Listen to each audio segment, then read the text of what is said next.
Hello everybody and welcome back to the FPL Phillips YouTube channel and to my wildcard video for Game Week 6. This is the squad I'd be looking at going for. If I had the chip active this week, I'd recommend activating it tonight if you know you are going to be on a wildcard 6. But I'm sure you know that already. I'm not going to waste your time with necessary details.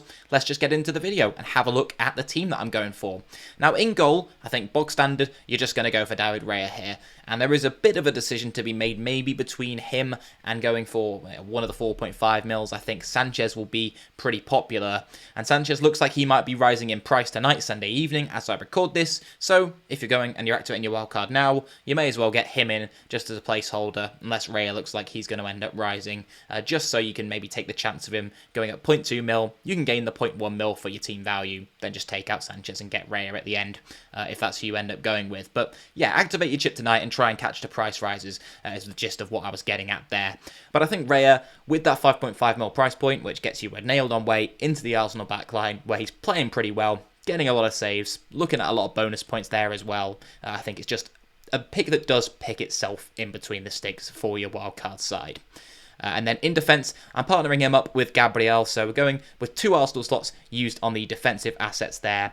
Him and Trent are two picks that really do pick themselves in this back line. Gabriel's just a monster from set pieces, looks pretty nailed on this season, no worries about his minutes, touch wood that continues. And then Trent Alexander-Arnold, who finally decided to cash in on some of that attacking data he's been putting up in Game Week 5, where he did do very well, scored over 10 points. Hopefully that will continue. I think those two are just going to be a lock-in on the majority of wildcard drafts. The way I see it is the third defender pick. You can go for either a more expensive asset like a Porro, who you start week in, week out, maybe on the odd occasion in the two toughest games against City or Arsenal you'd bench. But then the other alternative is you go with a rotation duo. So you pick two cheaper 4.5 mil defenders and just play them depending on the fixture. And I've opted to go for that strategy with Milenkovic and Davis in here. Now, if you watched my last week's video, you know that I was backing Alex Moreno to do quite well at Nottingham Forest, but I was aware of his minutes being an issue. He was hooked at half-time in Forest's game against Brighton this game week. And so I think that Milenkovic, who's putting up pretty decent XG numbers anyway, is just the pick to go for. Go with him or Murillo, pick a centre-back, because at the moment, with those three players in competition for those two full-back slots, you've got Aina, who can play both sides, Nico Williams and Alex Moreno in there. It's a tough one, and I think even though Forest are looking good for expected goals conceded, so they're fifth best in the league for that at the moment, there's no point picking a defender from them if they're not going to actually get those clean sheets. So Milenkovic is the pick for me. And then I've also gone with Davis at Ipswich. I know what you're thinking, Ipswich defender, but I thought I would just have a bit of fun with this pick. You've got a 4.5 mil defender, you're not going to be expecting clean sheets on the bounce anyway. Might be a bit annoying if you play Davis looking for a big haul and Milenkovic gets one on the bench, but I think overall in rotation, he'd only be looking at the weeks where, Milenkovic has got Chelsea, for example, so you'd probably play Davis that week in Game Week 7 coming up. So Davis is a good pick for me. I just like him for the attacking threat. Bit of an exciting pick that no one else is going to own. And if he does go big and Ipswich have a great game week, gets a clean sheet, maybe an attacking return, you're looking at a big haul and a big rank gain for yourself for a player who is very lowly owned. And then I've also gone with Greaves at Ipswich, who you're never going to be playing, but Ipswich have decent fixtures. He looks like the best 4.0 million at the moment, especially with Mosquera of Wolves now out injured. On into midfield then, and we've got Bukayo Saka in here alongside Mbeumo, Luis Diaz, Semenyo and Rodgers. And I think, again, you're going to see these five, or at least a few of them, in the majority of drafts. Mbeumo will be a lock-in for a lot of managers, I think, especially with Visser out. He'll be relied upon for a lot of goals. And I would mention here that Carvalho at 4.8 million is the one who started, alongside or in that attacking set of Brentford players. Some people thought it would be Shard, but you've got that extra week of info, knowing now in Game Week 6 that it looks like Carvalho, who's 4.8 million, by the way, could be a good budget option. I think the problem with Carvalho is you're not really spoiled for choice at the moment with budget options. You've got Rodgers, who's at 5.2 million now, but does still look very good and a good option to invest in from that Aston Villa side. You've got Semenyo as well at Bournemouth, who racking up some good XG numbers so far this season. Semenyo himself taking a lot of shots too.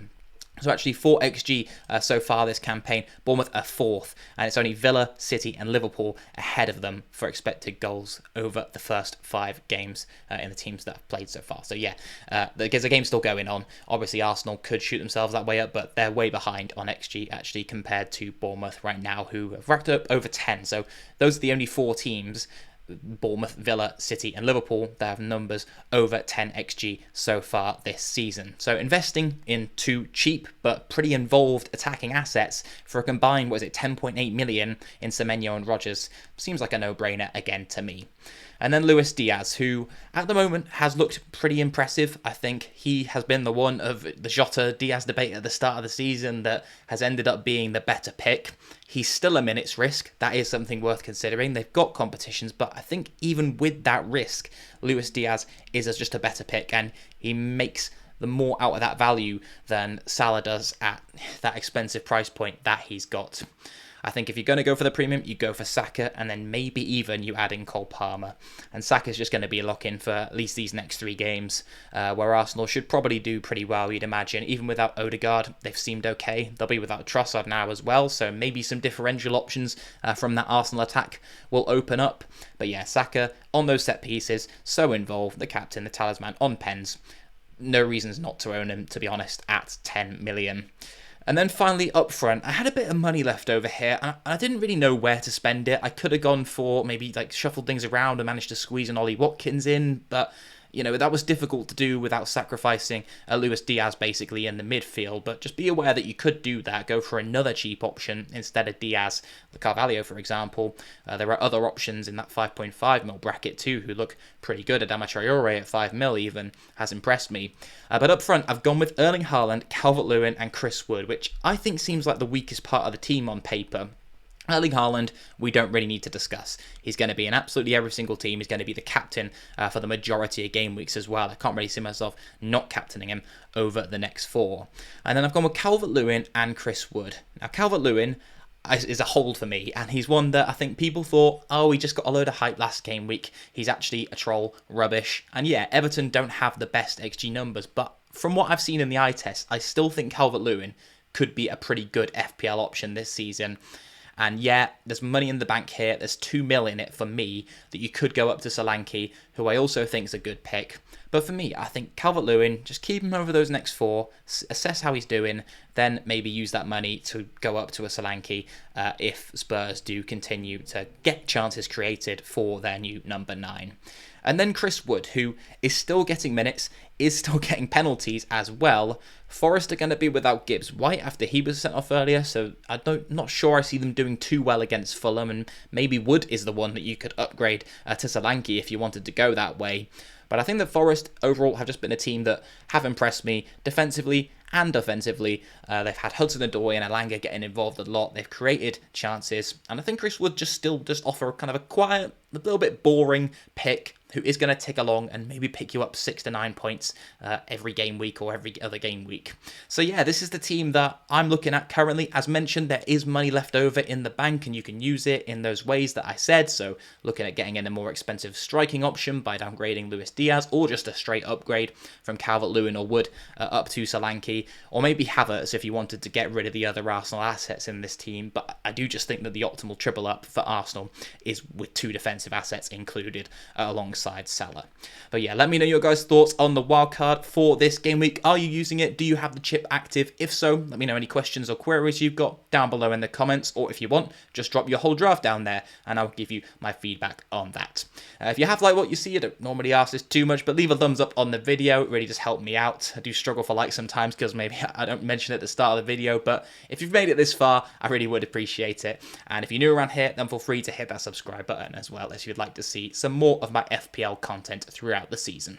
So thank you very much for watching, everyone. I hope you have a good rest of your weekend and a good week if you're watching this after Sunday. But yeah, I'll catch you in my next video, hopefully. I'll see you soon. Goodbye.